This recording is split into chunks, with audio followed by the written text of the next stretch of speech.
Coming up, we're going to enjoy a beautiful evening by the riverside and settling down into the bivvy bag until absolute fear sets in. Hello? How good is this little area here?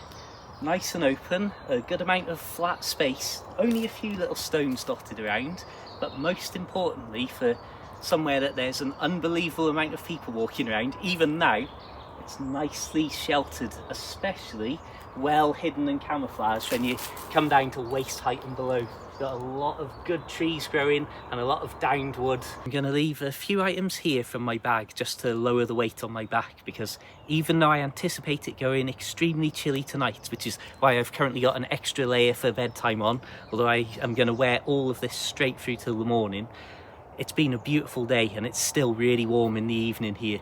So carrying all that kit and wearing extra layers is definitely sweating a little bit more than I wanted to on the way down here. Anyway, I'm going to go and find somewhere beautiful on the riverside to have something to eat, and we'll come back and pitch the bivvy.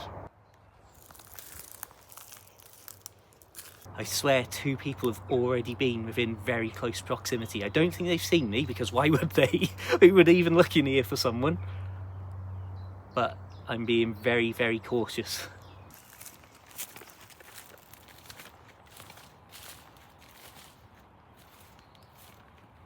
Okay, this camera angle's probably terrible, but there are so many people around here walking dogs and just enjoying the evening. This is slightly busier than I was expecting, and I was expecting it to be busy, so I've got to be absolutely on my game and stealthy and calm here. Oh, look at the sunlight coming in now. That is fantastic. It's only at this point as well that I realised I forgot to fetch my little stool, so I'm really sat cross-legged here. At this point in the evening, I've got to say it was almost impossible not to be happy. I was slightly concerned by the fact that I'd already had 2 people walk close by my intended camping spot, but nobody even glanced into the woodland, so I wasn't particularly worried about it. Of course, this wholesome, calm moment might not last for the entire evening.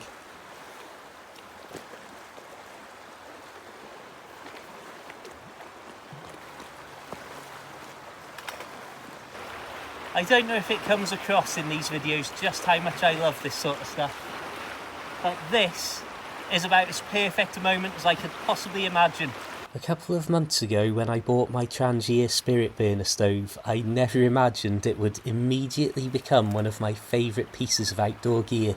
I think the very fact that it is quite slow and inefficient almost makes it suit these sort of very calm, quiet moments all the better. Here we are, of course, leaving no trace. Never leave your litter out, folks. So the sun is well and truly gone down, but we've got that beautiful sky. But there's still loads of people walking around. It's too good of an evening for this, really.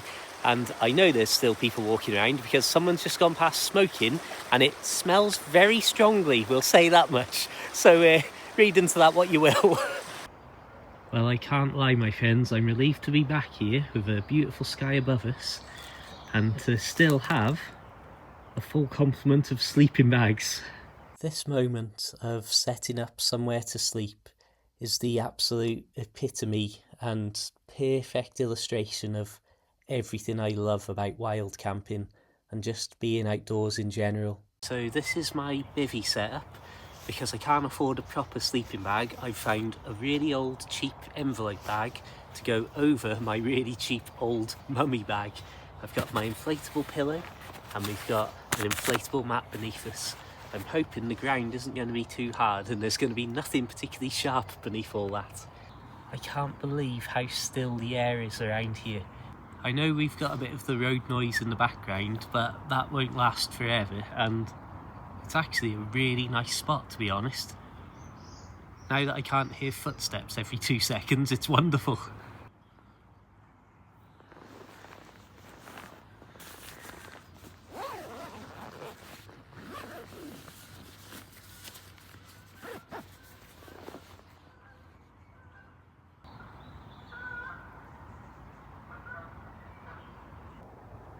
Okay, friends, there is definitely somebody about here.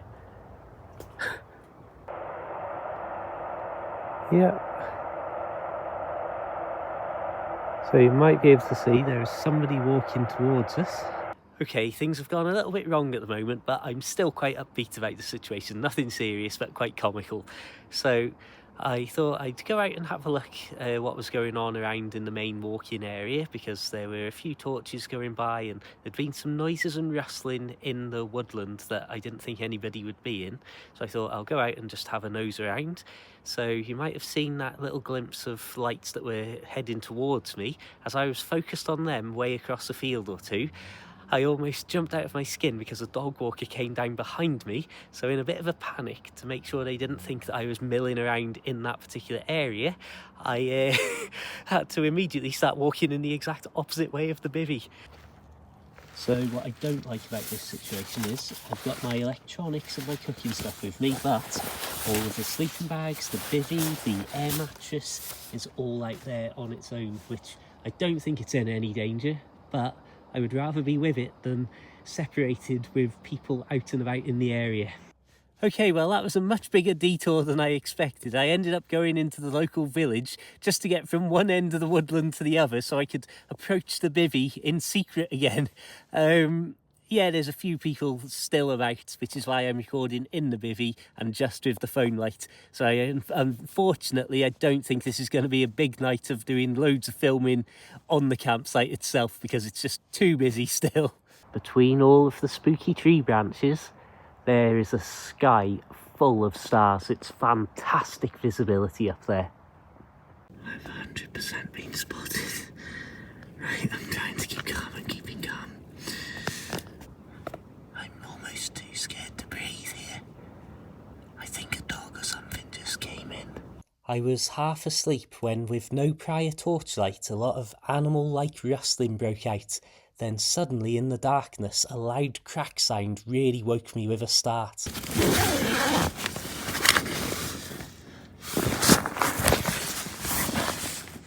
Oh, that's right, they're looking straight at me. I am trying not to panic.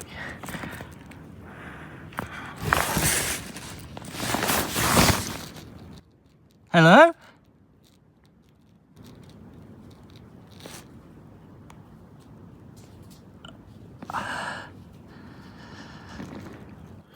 Right, I'm just going to use the phone light now, and I'm just going.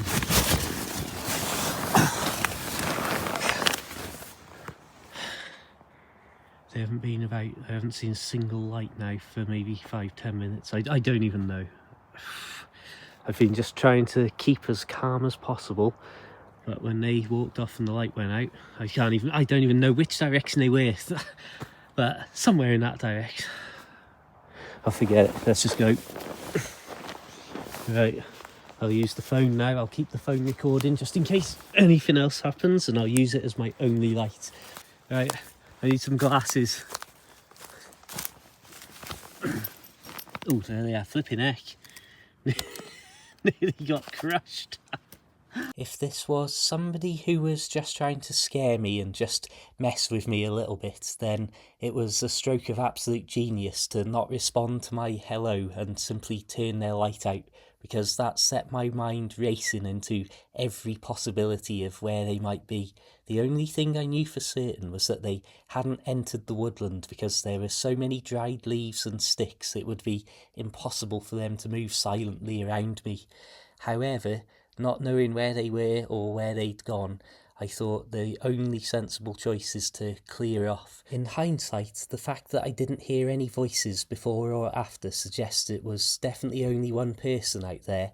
However, at the time, my main concern wasn't so much that they were out there waiting to get me now, but that they may return in the small hours, and there may be more of them coming to see if I've got anything worth stealing.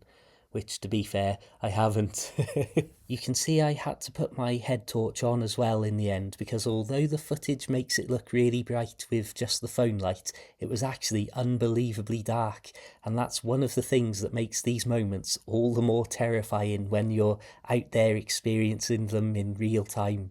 Thank you very much for joining me for this weird little wild camping trip of two halves. Please give it a like, check out my other videos for loads more like this, and be sure to subscribe for more. I'd like to thank my recent PayPal supporters, channel members, Facebook subscribers and super thankers. Without this kind of support I still wouldn't even own a bivvy bag, so it really does mean a lot and make a difference.